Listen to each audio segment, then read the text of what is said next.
So now we're doing the countdown.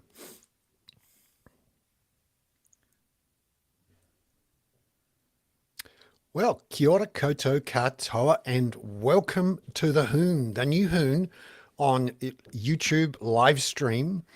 We're really pleased to have as many people as we can get on YouTube live stream, and that is something that will help us with the quality of both the sound and the video, which is great. Welcome in, Peter Bale, co-host of the Hoon from Hoon Bay. Bernard, I've had an oddly fatigued day. I just made a summer pudding for a dinner I have to go to tomorrow. Yum.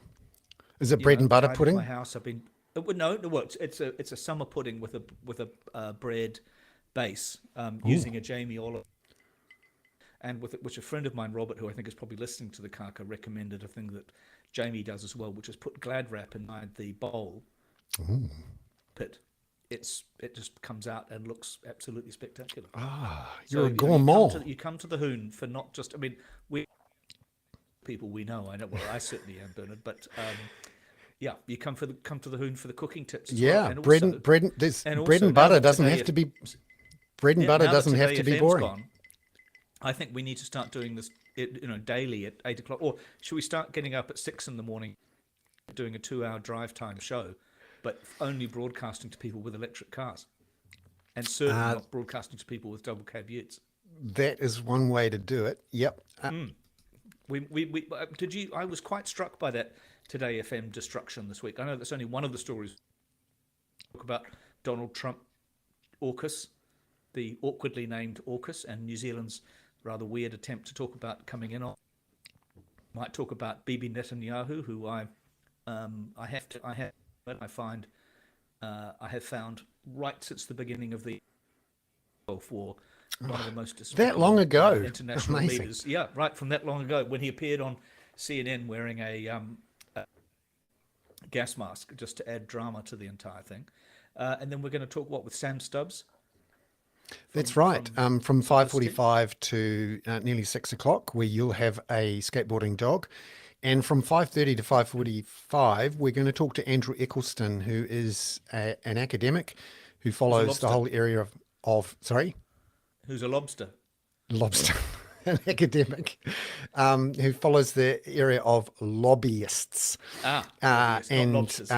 And lobbyists and the OAA and how public policy is made, and obviously very topical, not just in the wake of but Bernard, the Stuart Nash policy. It's just because we're all mates. Everybody knows. We're just all totally transparent.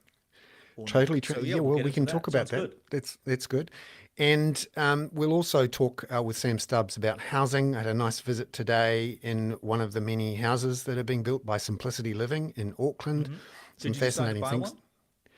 Well, I would if he would sell them, but these are being built for build to rent. And it's fascinating, the story of how he's able to build homes in Auckland for $2,000 a square metre, whereas Kāinga Ora and everyone else is having to spend $4,000 a square metre. I think I probably know why Kāinga. I won't disclose that at this point. Yep. So that's the plan for today. And in the first 15 minutes or so, Peter and I are going to talk about the local stuff, and in particular, and the thing that's just happened. Yeah. Donald Trump has been indicted. Oh. First president to be indicted. Is there a picture that's not AI with him in handcuffs? That's what I want to see. No, but that's right. Well, we showed the AI picture. We have got slightly ahead of this. So Alvin Bragg, the U.S. District Attorney for Manhattan, has issued an indictment. And very, very importantly, we still don't know exactly what the indictment is for.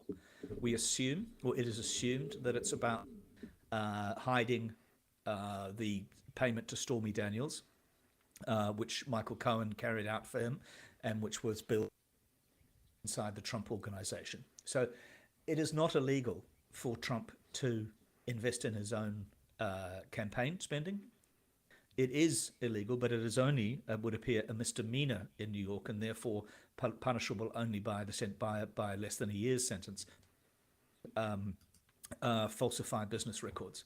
So it has to be assumed given everything around this and given the immense that has surrounded this over the last 10 days, which, interesting, and I hadn't thought about this until I read a story today about it, that Trump has, one of the reasons why, or said that he was going to be arrested last Tuesday, was that he's had a kind of 10-day run-up of raising money on the back of this. And so we have to be, really careful with the idea that there will be a certain percentage, almost 50% of the American public, who will look at this and say, ha, got him banked. And then you've got 70% of Republicans who may well say, actually, he's being hounded. So I think it's really important that we look and see it, which won't be until, at least until Tuesday, when the indictment is unfurled, as it were.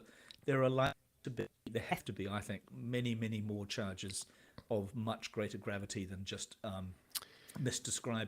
accidentally to Stormy Daniels as legal. But it's often the technicality that gets them, isn't it? I mean, that's how they got. Well, this is the Al Capone. This is the Al Yes. Capone thing, but and it may be that. But the other thing, there is a precedent in the First World War of a presidential candidate and for the presidency from prison.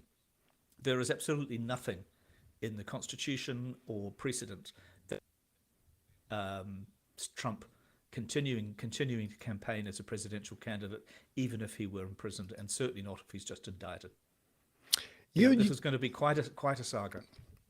Now, Peter, you used to live in Washington for some time and rubbed up against the various political. Fortunately, I didn't rub up against him, although No. his Trump hotel was being finished off in the post office when I was there. Yeah. Oh, right. And Trump you were is one of the coming, I think, first. You were one of the people in 2020 16. who said to me after Trump had lost, but before the inauguration, that there was a real risk of some sort of massive riot, and that there would be some sort of attempted coup, which I have to say I poo-pooed, as You they thought that was being say. extreme. Yeah. Yeah, and I think the weird thing here has been that they will stop at nothing, because you've got these extraordinary. I think, there was a couple of polls in the US this week for Fox News which showed that Ron DeSantis, who hasn't announced his candidacy yet, is falling away a little. What Trump actually said would happen or had happened. It is true that his percentages are falling slightly in the Republican Party, and Trump's are getting more and more robust. I mean, polls came out before this indictment. But, Trump is still the preferred candidate, as we'll discuss when we look at the risks of Orcas as well. He's still the preferred of a significant majority of the Republican Party. So you've got. So he would literally have to be convicted and in prison to stop him running as president. No, that wouldn't stop him running at all. So he could be elected president from within prison?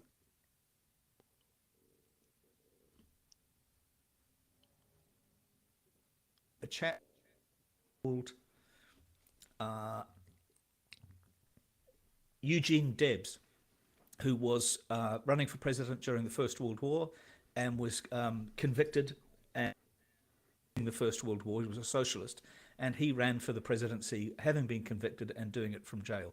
It's a ludicrous thing to think about, but we've seen more ludicrous things here. We've kind of had our equivalents of the Reichstag fire on January the 6th. These people what is so extraordinary about it, but it is, to me in a way, is that we're talking about a generational shift of people in the United States who are trying to hold back a demographic and democratic shift, and is a rather elderly and doddery, to some extent, Joe Biden, and not much else. Yeah, and he is obviously going to have to run again, because the vice presidential candidate or vice president is unlikely to run or be successful or be seen to be successful in running. So everyone has to hope that Joe Biden lives. But also, if Trump were to win, if Trump were to win, we would be in a position where Trump, who is clearly sympathetic at best to Vladimir Putin, may be compromised in various ways by both, or one or the other, Russia or China. And, we are potentially hooking ourselves up to the American steam train. This is exactly. Are we going to wait for Orcas? Yes, we will. But just a sort of a preview. Doing that.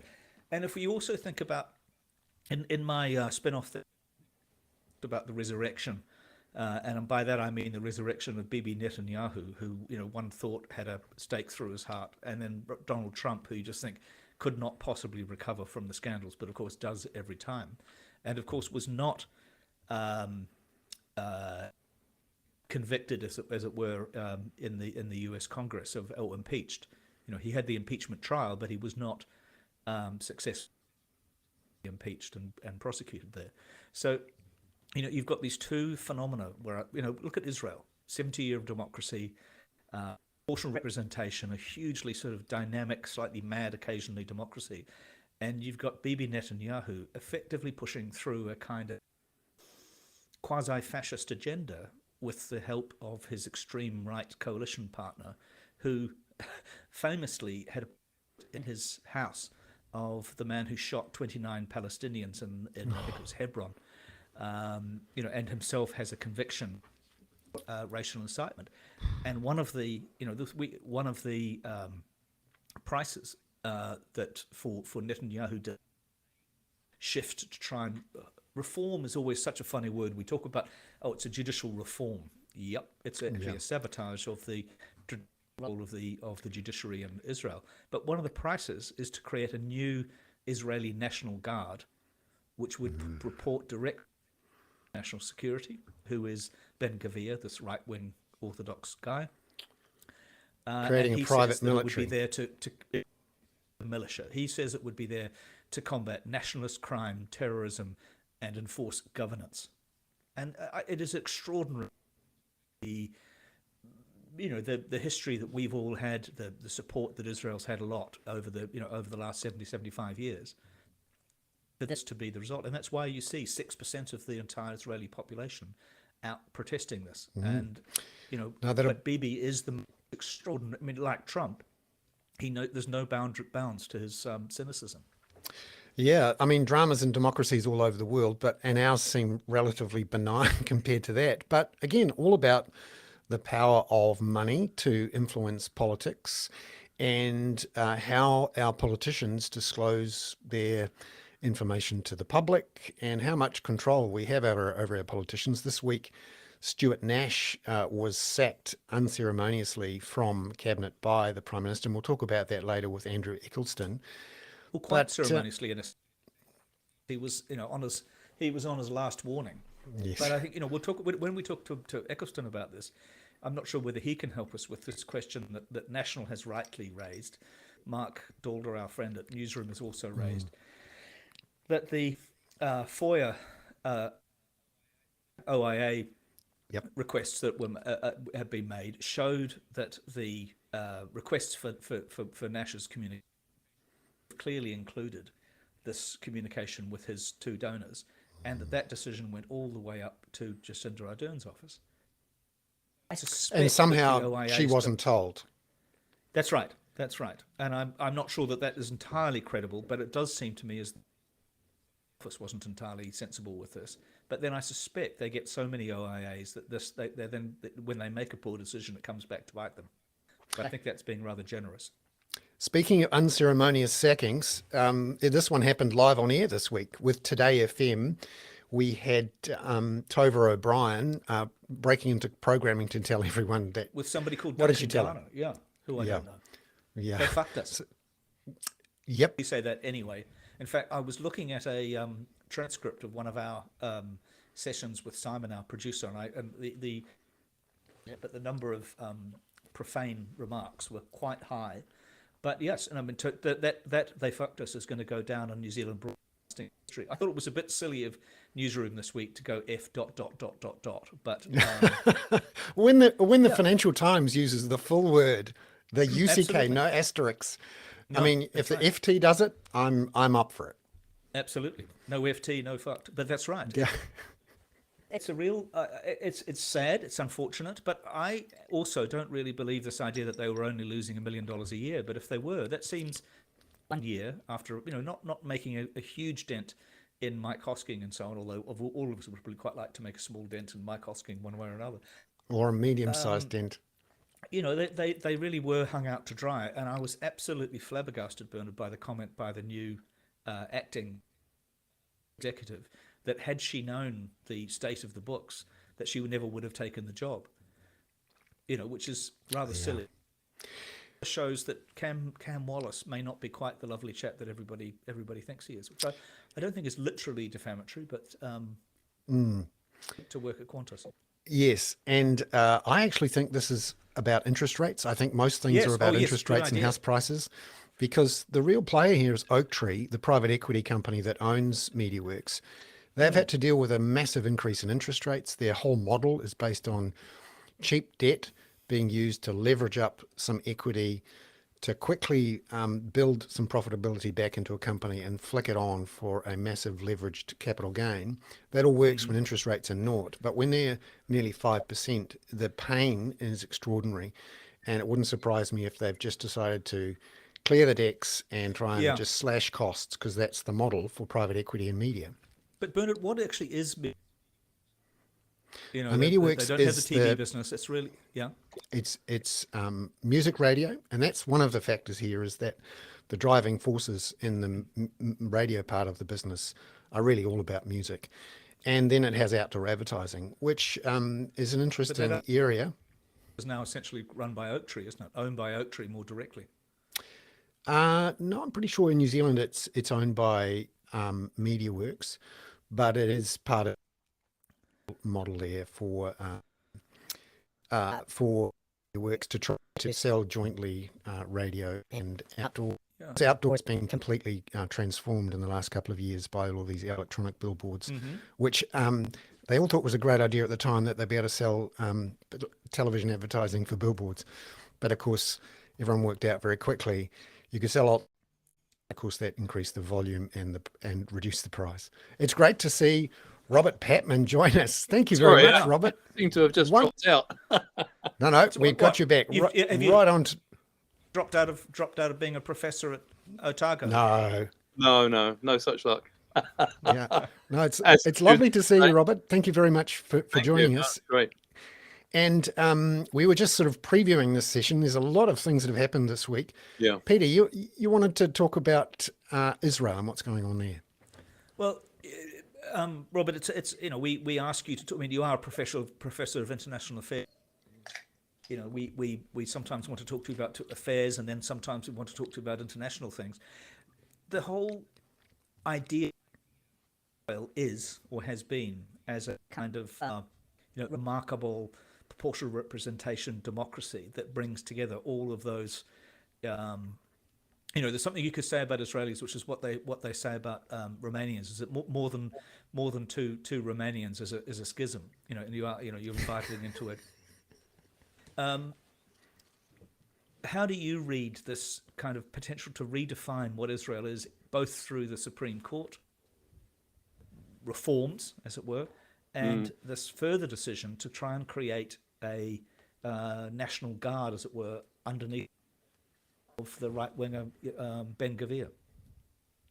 Yes, it seems to have been a major misjudgment by Benjamin Netanyahu. He's been very successful in electoral terms. He's won 6 elections, I think, and he's certainly been in power for in the proportional representation system that Israel has. I think he's been very successful. He's been in power more than 15 years, so over 6 different administrations. So, but there is a sense this time. 18 months ago, many people thought he was in the wilderness. He's made a comeback, but he's made some deals with extreme nationalist right-wing coalition partners. And he's always been hardline over the Palestinian issue, of course.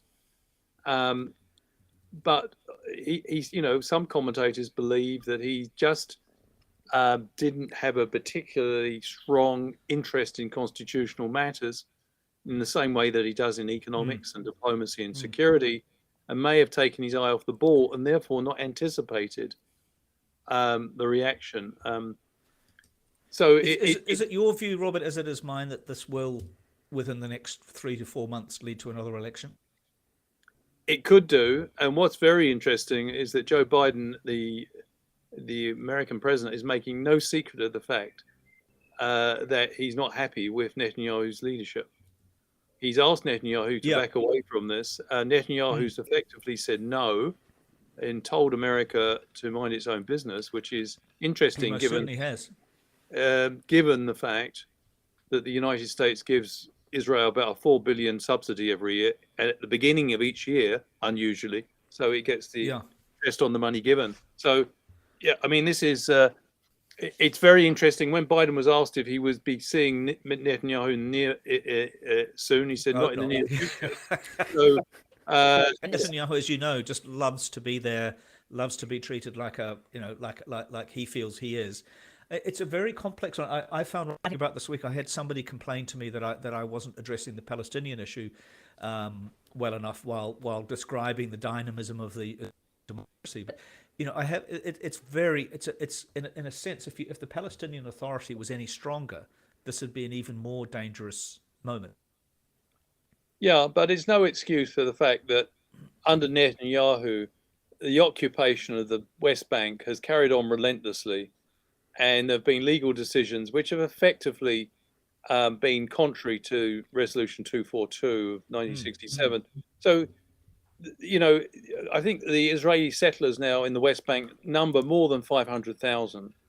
And, in a sense, one of the great failings of the United States as a global power, I believe, has not been it's been, as by Biden's account, it's been very pro-Israeli, and he describes himself as a very pro-Israeli president, but it hasn't always been receptive enough to the Palestinian desire for national self-determination.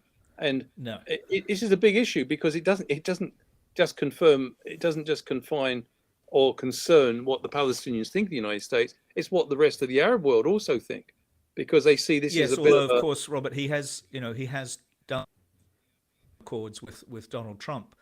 And therefore, you have this extraordinary phenomenon, particularly of the Gulf states, opening up. Yeah.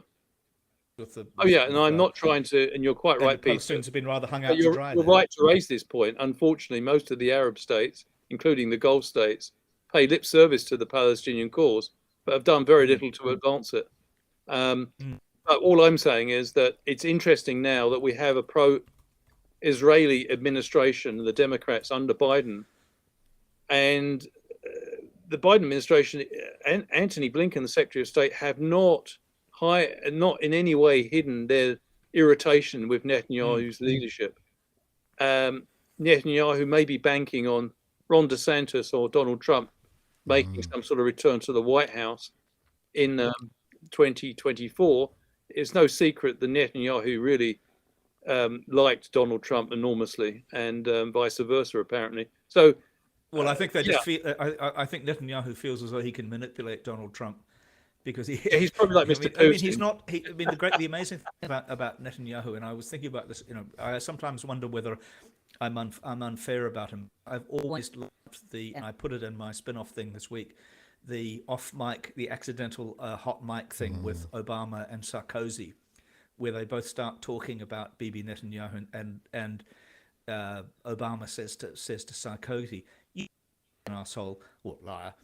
He just lies to me all the time. I have to deal with him every day. He's an appalling liar." And the sort of extraordinary chutzpah, to use possibly the correct word actually, with Netanyahu is just remarkable. And what are the risks, Robert, if we saw a Netanyahu in power at the same time as a Trump in power? Before you came on, we were talking about the potential for Trump to win the presidency from inside a jail cell.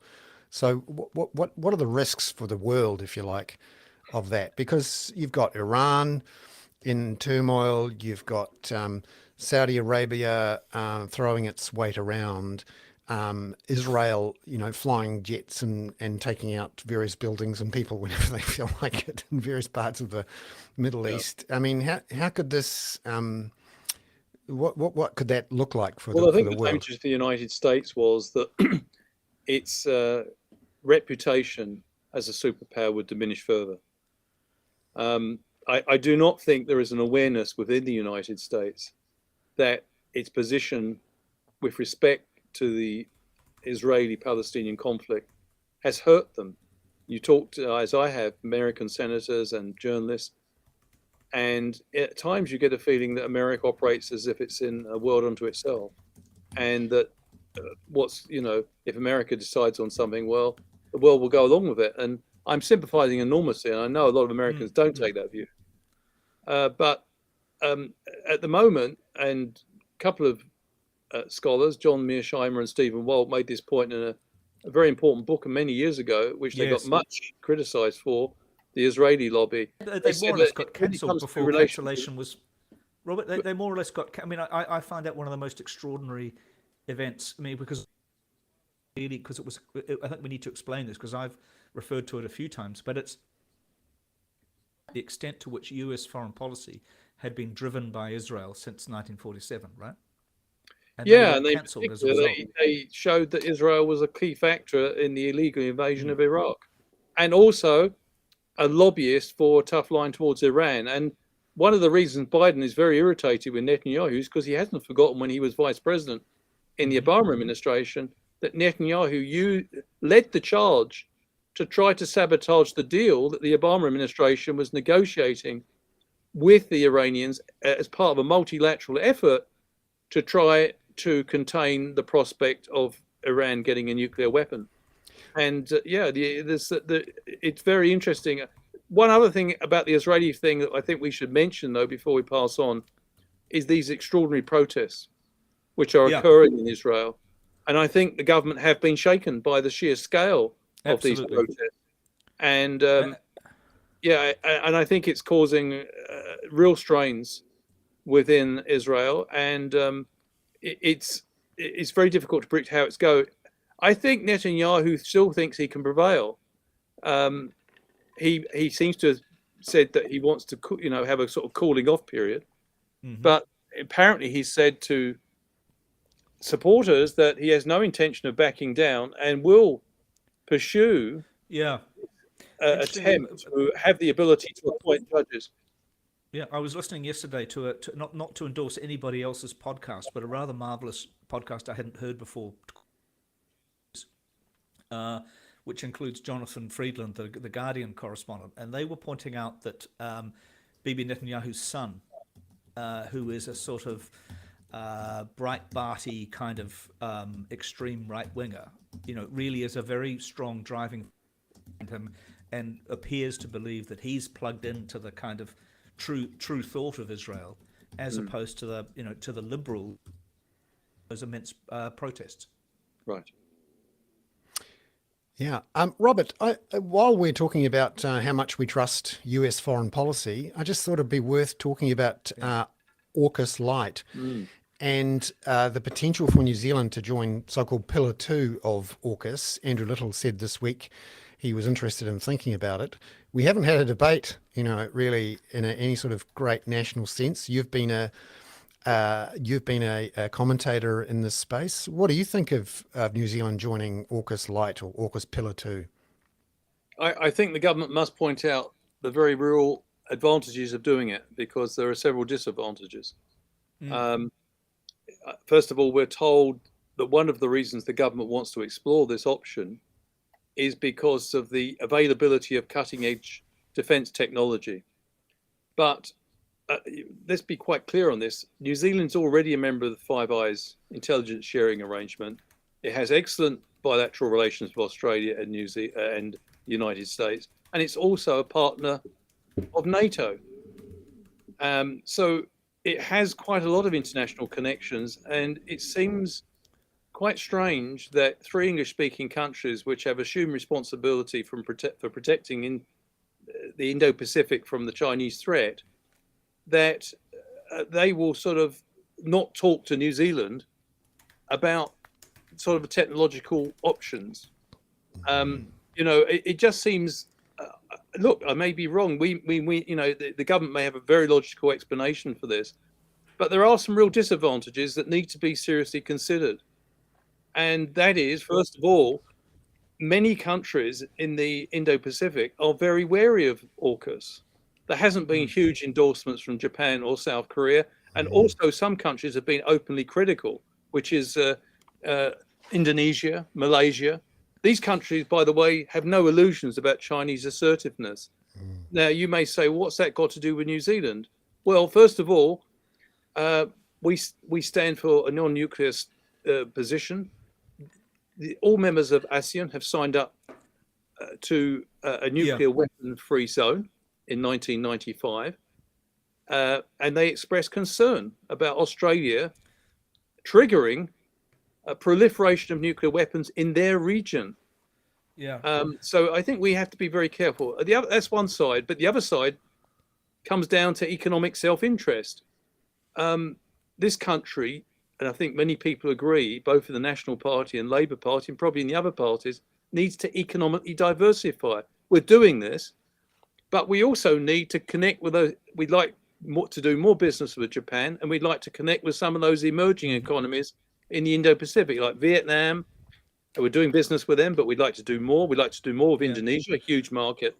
And Robert, on the US, this is one of the reasons, isn't it, that the US has not just sort of expanded AUKUS. It's got the Quad with and South Korea and India. You know, it's the reason that they've got these different kind of options, because they understand the difference. I really struck a friend of mine, Geraldine Brooks, who's a Pulitzer Prize winning journalist and author, wrote a very good piece in the Sydney Morning Herald, a commentary about this, about Australia zip tying itself to the United States yet again, and the risk of doing that when you've got, you know, a doddery old, and then the prospect of, as she's put it, 40% of Americans and a staggering 70% of Republicans believe the lie that he's an illegitimate president. There could be some very weird shit coming down the path to the alliance with Australia and the United States. The other thing is that there are former Prime Minister Paul Keating's made this point. It's very expensive for Australia, but somewhere between 268 billion and 378 billion. And are we overhyping the Chinese threat? Yes, China's assertive and has global ambitions, but it's got vulnerabilities. It's got a deeply unattractive political system. People are happy to do business with it, but don't necessarily warm to the Chinese. Exactly, and nor do the Chinese necessarily warm to Xi, as we saw. You know, I mean, he did a really impressive backflip on the COVID, restrictions. It's a very interesting set of problems. I wonder if the Harbour Bridge in Auckland is going to cost more than the Australian contribution to the AUKUS submarines, though. I mean, Paul Keating has made the point that it could halt Australia's efforts to economically diversify in the Indo-Pacific, because once again it reinforced the perception that America is not sufficiently independent of the United States in its foreign policy. And you mean that Australia is not sufficiently independent? Yeah, Australia, sorry. Yeah. And it will also reinforce, I mean, on New Zealand's side, if we were part of it, even as a partial member, it might dilute the perception that we have an independent foreign policy in the eyes of many countries in the Indo-Pacific. And it might also weaken our efforts to economically diversify beyond China if we get that sort of response. So let's see how the government handles it. It's an interesting development, but being a partial member of AUKUS to get access to technological discussion seems a bit strange, given the number of connections New Zealand already has with those actors. Robert, thank you very much. Lovely to have you, and really enjoyed the chat. Really good to see you. Thank you. Thank you very much. Cheers. I'd like to welcome into the Hoon now a fresh special guest, Andrew Eccleston from the Victoria University, or the University of Victoria's Institute of Public Policy Studies. Andrew is an expert in the OAA and has been looking a lot at what is happening with the area of lobbying. Over the last 2 or 3 weeks, there's been a bunch of investigations from Radio New Zealand. Guy and Espen has done a great job in getting hold of some very interesting correspondence between all sorts of lobbyists and ministers through documents obtained under the Official Information Act, which is interesting, and has exposed the very cosy nature of those discussions and the fact that they're all unregulated. Andrew, what's your view on whether our lobbying industry should be regulated, how it should be regulated, and also whether or not our revolving door non-policy is sustainable. Well, first of all, thank you very much for inviting me on. It's a pleasure to be here. And it was really interesting to listen to Professor Patman talk about Israel. So first of all, we have almost no regulation around this issue of lobbying in New Zealand. And what that means is that vested commercial interests have disproportionate power to shape government policy, well beyond the ability of NGOs or ordinary people. And what they do is they use that power and those connections to shape policies for their own financial benefit, regardless of whether those financial benefits for the companies are at the expense of people's health, the environment, or society more broadly. And many other countries have quite well-developed regulations around lobbying and things like revolving doors. Canada's, for example, can be as long as 5 years. And you might recall in the news a couple of weeks ago, there was some discussion about Sue Gray leaving the Cabinet Office in the UK and going to be Chief of Staff for Keir Starmer. Well, immediately the question in the UK was, is the Advisory Committee on Business Appointments going to require her to have a stand-down period of anything up to 2 years? Right? Yet in New Zealand, we have Chris Farfoy going from being a minister to being a lobbyist overnight. Yeah, it wasn't quite overnight, it was 3 months, but let's put it this way. He clearly had relevant current policy knowledge from cabinet discussions when he set up his stall as being a lobbyist. In some quite important briefs as well, because of this problem, this additional problem you have in New Zealand, where particularly under Labour at the moment, you've got a sort of inner pool of perhaps clever or cabinet members who have multiple portfolios, and he had immigration and justice. Those are pretty tricky those are pretty interesting ones for people who want to lobby. Yeah, absolutely. But I don't think we should leave aside the fact that we have revolving doors of other kinds, including the new Prime Minister's Chief of Staff, revolving in from working for a lobbying company where he'd gone to after he'd been a senior official in the Labour Party. Same with Neil Jones going back outwards to a lobbying company after being a Chief of Staff. Yeah. This thing happens all the time. One of the things I thought was interesting this morning was Peter Dunn's column in Newsroom saying, when I was a minister, I more or less ignored this because I was interested in working. If people wanted to lobby me, if they worked for the company that was lobbying me and they had actual subject matter knowledge, then I might listen to them. But if somebody goes off and hires a professional lobbying company, but if they go off and hire a lobbying company, then basically I'm just dealing with a messenger, and they don't actually have the subject knowledge. But I think in some ways this might be a generational thing, and you get more experience as a minister, and you say, no, I'm not going to listen to them. I'm going to form my own opinions. But we've got a generation of ministers who went to university with the current generation of lobbyists. They're all good mates. You can see from the text messages disclosed, shall we meet up for a beer and a yarn? Right? It's extremely informal. Now, you could argue that that's just New Zealand. We're so small, everyone knows everyone. And there was this comment last year when we saw Jacinda Ardern asked about this. She said, well, everyone knows who everyone is. Everyone knows who's lobbying for who. Everyone does. Why should we formalise it? What do you think of that argument that we're so small, it doesn't matter, everyone knows anyway? So there's two separate things there. One, yes, we're small, but no, not everyone knows what's going on. That's completely false. We don't have any regulations that require lobbyists to disclose a list of their clients. So when you have lobbyists going on, say, Radio New Zealand, they're not required to disclose a list of their clients, whether it's Matthew Hoon or Neil Jones, okay, or David Cormack, or David Farrar. The list goes on, right? So yes, it's a small country and people have connections, but that doesn't mean to say that we shouldn't have lobbying. In fact, lobbying regulation. In fact, it means the case for lobbying regulation is even stronger, so that we can be sure that the safeguards that we have in place are working. Andrew, I'm keen to ask about the Official Information Act. Stuart Nash's demise this week has been linked in part to the apparent decision to not release the particular email that included the revelations about his disclosing cabinet decisions and his unhappiness with them. You're a close observer and of the Official Information Act. Does it need to be reformed? Yes, it needs a serious overhaul.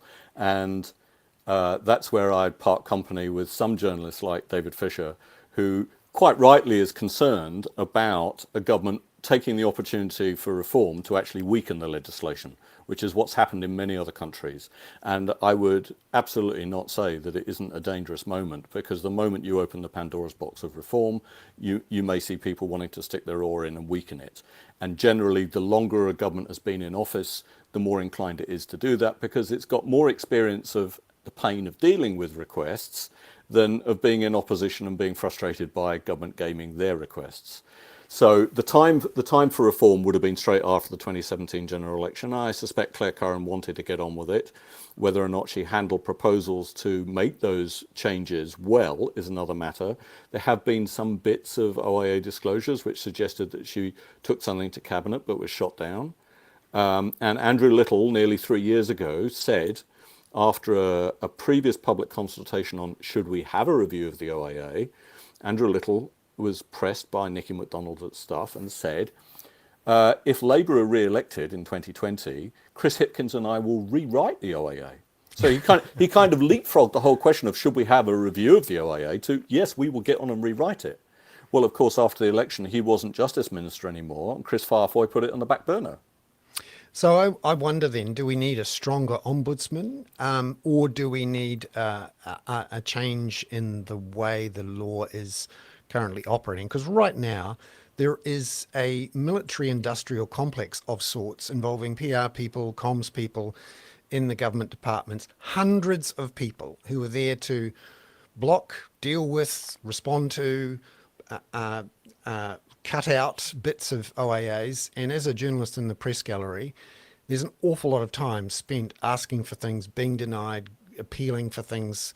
It's like it's become this trench warfare between and also the journalists and spirit, lobbyists. You know, the spirit is just not, I mean, that's extraordinary about the decisions on the Nash stuff, is that they were entire, you know, the Mark's requests for that information, Mark Dalders, were entirely the spirit of the legislation and of the request.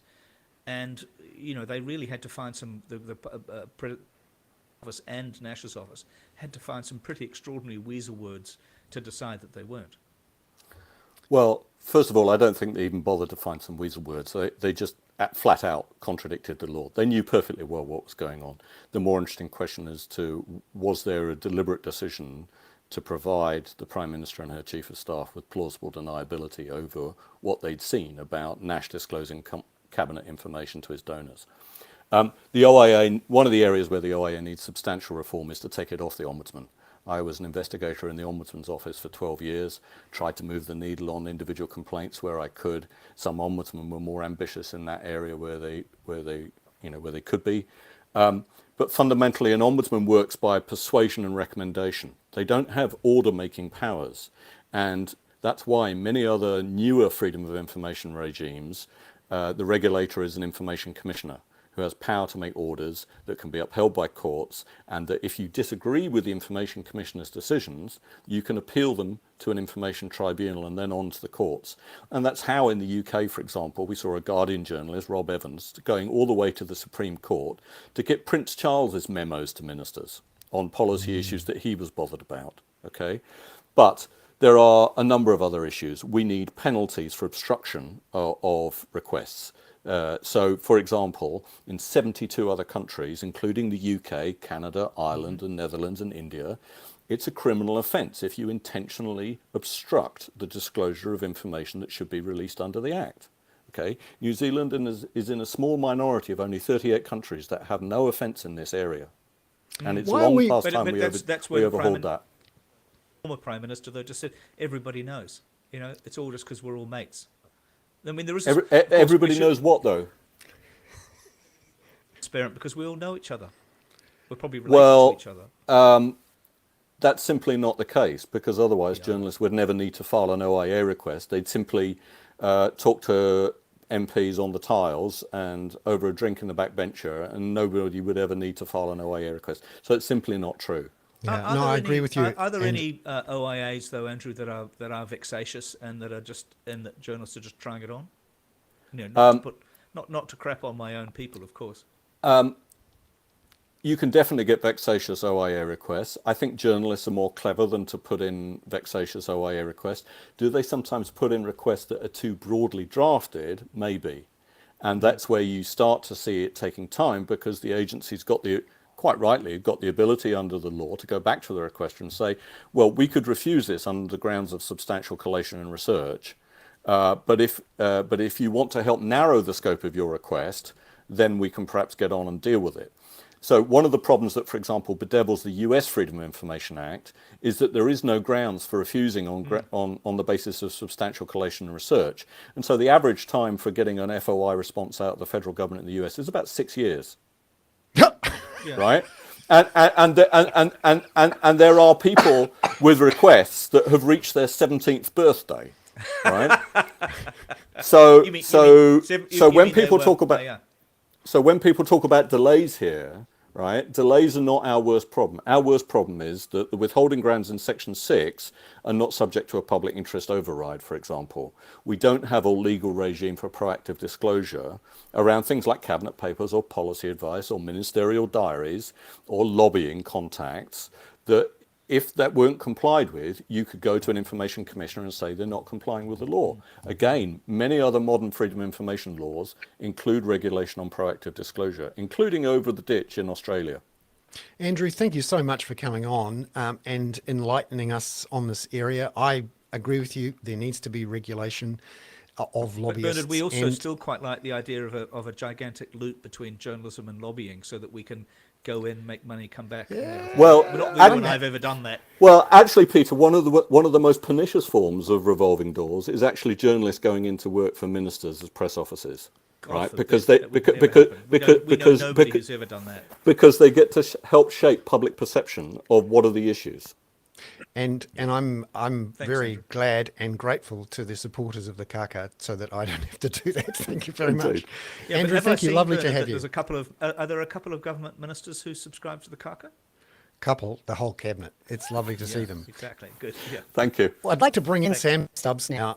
Sam is the CEO of Simplicity, but is also doing something really interesting with Shane Brearley, who is the founder of NZ Living, and they are together looking to essentially change the way we build houses. Sam took me around the Simplicity Living site in Glen Innes this afternoon, showed me how Simplicity Living is able to build very strong, very warm, dry and long-lasting homes for around $2,500 per square metre, while other home builders in New Zealand are building homes for $4,000 to $7,000 per square metre. Sam, it's lovely to have you. Can you give us a sense of how you to do it? Yeah, look, I think if you think about the New Zealand building industry, it's really sort of a phyllo pastry of fees, and everything is very subscale and customised. And so that basically is the opportunity for a lot of people to get paid in the process of building a home. But that means almost no economies of scale at any level. And that's from, consenting, subcontracting, and so on. And so very simply what we do under Simplicity Living now is we build, own and operate at scale, very much like a pension fund would do overseas. And, if you think about the OECD now, about 42% of people living in the OECD actually live in apartments, and many of those apartments are owned by pension funds. So all we're doing is taking what's worked overseas and bringing it to New Zealand. There's not a single new idea in this, and I really don't like investing members' funds in new ideas generally. I like to do what's worked overseas and bring it here. So we're doing that, and it's a complete vertical integration. So from the buying of the land to the renting of the apartment and the maintaining of it is all done by ourselves. And that's how the economics work out. There's no genius here at all. There's no special building materials, no special techniques.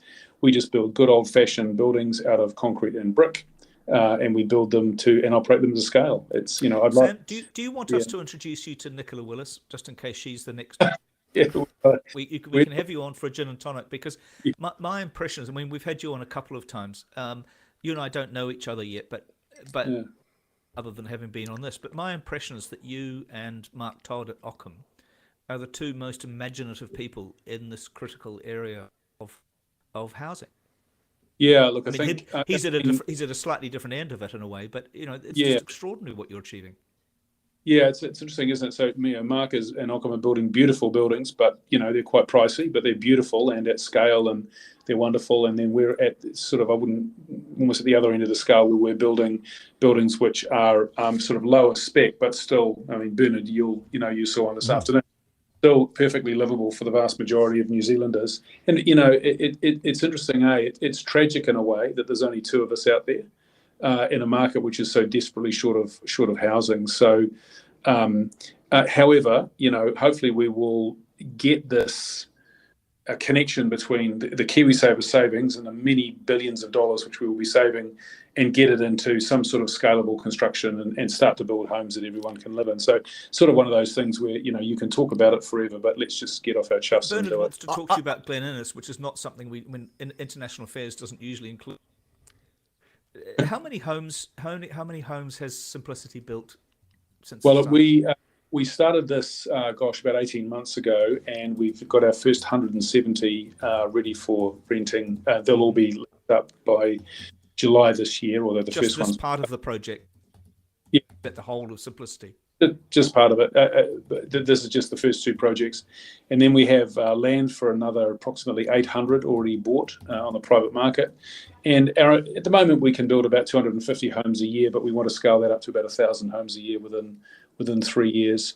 And look, in theory, that's you can almost scale to an almost unlimited amount, because you really need only three things, which is land, and there's heaps of land. In spite of what people say, the problem is not shortage of land; it's shortage of capital to develop it.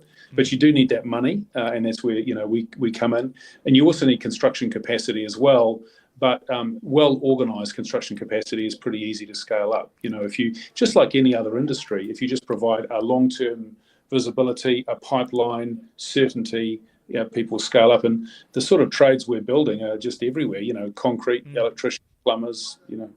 And Sam, one of the things I was interested in was the Toyota way, the Kaizen techniques that you're using to make things efficient, done at scale, done in a standardized way, so that you can really get things moving quickly, that they last a long time, so that everyone knows what is the thing that needs to be replaced, and there are things on hand, not everything's bespoke.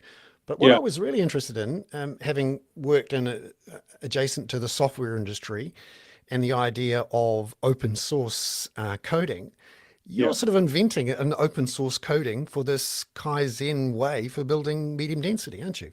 Yeah, totally. So, look at from the time up to the time that the apartments are finished, it'll typically be 50 or 60. It's about a 14 to 15 month window, which is very short, but also it's very efficient. It's built with about a quarter of the waste, typical. And you're right, every project is a constant improvement. Of course, Shane and Anna really have been doing this for many years now. We're inheriting their IP, but equally also we just decided, look, let's just make this IP free and available. So for some time now, in fact, since we started this, we've been bundling up everything. It's available in an online folder, and it will show you how to set up a building company, build, and and you can sell them if you want to, or rent them if you want to. But we just want capacity into the market, because even if we're building 1,000, that is 5% of the replacement rate of homes in New Zealand. So it doesn't matter how successful we are. We'd actually quite like 10 or 15 or 20 people to be as successful, so we can just get the damn supply of houses up. Because fundamentally, and I know, sorry, I think almost overly simply about this, but it doesn't matter how you structure it, doesn't matter what tax treatment you have or whatever. Fundamentally, it is a supply and demand issue, and there simply is not enough supply at a reasonable cost. Sam, one of our listeners, Billy Cook, said this process could work really well on mana whenua land, Maori land. But Totally. actually, a lot of iwi are actually building a lot of homes, aren't they? On adjacent to marae, and Yep. that area of the housing market, or the sort of investment in housing, sometimes gets a bit forgotten, doesn't it? I mean, Yeah, it does. I mean, both of you really, you're the experts. Yeah, and it does, and there's a lot of really good stuff happening. I just a couple of comments though. It's great that this is being built. I guess there's an issue about the quality. So as long as it's being built to quality, but I think one of the interesting issues with iwi there is that, and I think this is just a misunderstanding they have, is I think they feel as if land is the asset that basically, that's the critical part of the equation. It absolutely is not. So if you look at one of our developments, land is never more than 20% of the value of it, right? So even if the land was free, these things would still only be 25%, cheaper. It's the actual building of them, and it's a building at scale that creates the supply. So we're having plenty of chats with iwi because we're building significantly cheaper than they are, and can do it to a significantly greater scale. So, I'm going to talk to a friend of mine at Kaingaroa about this as well. It sounds very interesting. This is why I think we should bring you into Nicola Willis. But can I also point out that Bernard is not a paid lobbyist for simplicity, and nor am I. No, Or even no, an no. unpaid lobbyist, actually. No. I really enjoyed the visit. It's Can I given also me lots recommend- of ideas. Good. Just the Architecture and Design Film Festival is on, and Pete de Jong, who's a lovely chap who's on this, I think probably listening to this podcast now, took me last night to a terrific premiere of it, which is a documentary about Robin Hood Gardens, which was one of those brutalist, spectacular, and rather amazing apartment buildings, public housing apartment buildings in London, which ultimately was demolished. Most of its residents hated it. But I think there's a lot to be learned from the kinds of places that people actually like living in, and the ongoing investment that's required as well. Yeah. Yeah.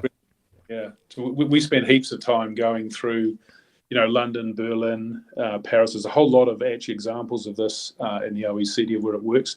But yeah, plenty of examples of where it's been a disaster as well.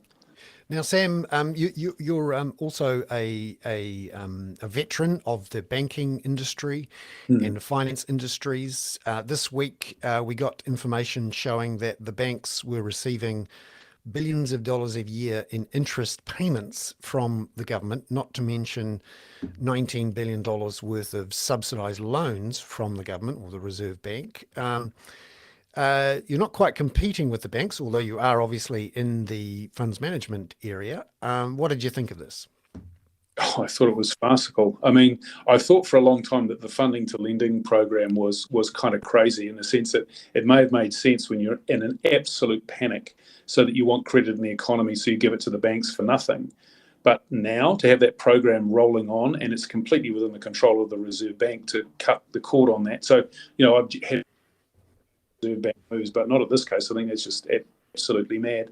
So, and I think they did it because they didn't want to sour relations with the banks, or at least they want to say, we've made a promise, we want to keep it now.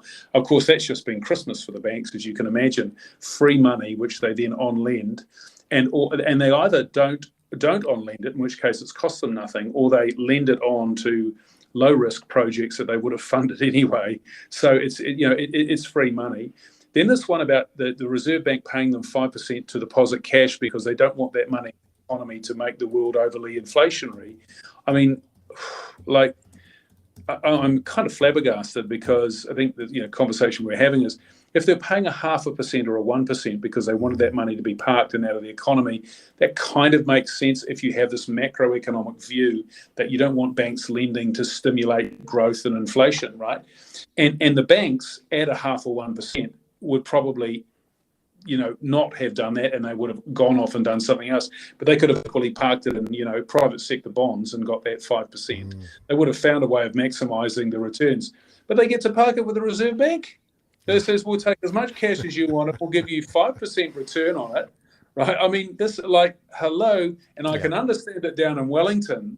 There's some Treasury theory which says, yes, well, we have this, relationship. This is a very good way of getting money out of the economy, but at what price? That's an insane return. And remember, every one of those dollars paid is one of our dollars. I know. This is a direct pipeline from the New Zealand to the Aussie banks Poor them, like they really need the money. Yeah. You know, they made 10 billion in pre-tax profits last year. Like, let's get, you know, let's have a whip round in Wellington. So I don't, you know, as I say, generally in favour of Reserve Bank policies in New Zealand, but this one, I do not know what they were thinking. Yeah, no, you're right, Sam. And also, this is all at the same time as the government is regularly saying no to people when they're asking for, you know, the drugs that could save their lives, or the extra teachers and nurses to make our health system run, or the extra buses we need to reduce our emissions. So yeah, and here's the particularly dumb thing about it, Bernard, is Grant Robinson obviously explored this and thought this is a fairly, and he's no idiot, Grant, you know, so he obviously worked this out, right? But he gets, I don't know why he allowed himself to be overridden, or maybe he didn't have the authority to override that. But that's this is an arcane Wellington propeller head approach to what is a very I do like the idea of Grant Robertson with one of those propeller head things on his. Oh no! I think he was being the practical guy, and there's some propeller heads down in Wellington. Say this is like, yeah, I'm sorry, this is not theoretically right. You've got to be joking. Come on. For a few million, I get it, but for a few billion, time to rethink. I mean, there's a very out of touchness about this, and I think, you know, the funding for lending program, which most people can understand. I don't think most people can understand what goes on with parking cash at the Reserve Bank and getting paid 5%. But most people can understand, listen, the government is giving the banks free money to lend to stimulate the economy. On one hand, they keep that process. And on the other hand, what they're saying is, oh, no, we don't want the economy stimulated, so please park money with us and we'll give you 5%. So on one hand, we're giving you money for nothing to lend and make money. And on the other hand, you can deposit back with us and we'll give you 5%. It's like giving a 5% margin to a private bank that's already vastly profitable. Yeah. Sam, thank you very much. It's been lovely to talk to you. We'll expect the usual, you know, delivery of champagne as soon as Peter, you sold cynic. Yeah. Well, we'll have you around for the champagne. Really, Peter, who have you got joining the Hoon there? Well, it's a skateboarding dog. It's Banjo, the most intelligent dog in Auckland. It's a skateboarding dog. Actually, he's not my dog, on the but he is one of the, in fact, Banjo recently won a prize from Benny, who I believe is a popular young singer. Oh, yeah. For being the most intelligent dog in the whole of Count Rodney, north of Auckland. And so the skateboard Banjo does a really cool windsurfing. Tricks. Is it windsurfing as well? He does. You know, he can jump at request. You know, he's an intelligent little fellow. You may meet him a little bit later on. But the actual skateboarding dog story that he's the skateboarding dog. But the story that I found, you know, you remember we talked about this before, possibly Tom Lehrer, the guy who came up with the song "Poisoning Pigeons in the Park" 33 years ago, and who has been silent ever since. Because when Henry Kissinger won the Nobel Prize, he said, you know, this is the end of Christ. What did he say it was the end of? Irony. That's right. That's right. So this week, the Daily Mail invoked the Human Rights Act in the UK to prevent it being able to publicly identify the 72 journalists and editors of the Daily Mail over the last 10 or 15 years. In an extraordinary case that's rolling on at the moment with Prince Harry, Elton John, Hugh Grant, Sadie Frost, and others. You know, and these guys even allegedly got the birth certificate of and medical records of Elton John's child. You know, they got all sorts of stuff. But for the Daily Mail to invoke the Human Rights Act to protect the identity of its journalists is pretty amusing, given its position on, you know, on Brexit and so on. I'm with Hugh Grant on this. He's turned into quite much as we want access to information, good FOIAs, all of that. Yeah. But anyway, I'm going to go and take Banjo soon to dinner with you. Actually, I think Bernard. Yeah, fish and chips. I'm looking forward to the fish and chips. Extremely cool. There's Bernard. There's Uncle Bernard. Hi, Banjo. And all our lovely audience. And our audience at the Hoon. Hey, it's been a wonderful evening. Thank you very much. Thank you also to Simon, our producer. It is that has been the Hoon for the week to March 31. I'm Bernard Hickey with Peter Bale. And Ka kite anō. And Banjo. See you later.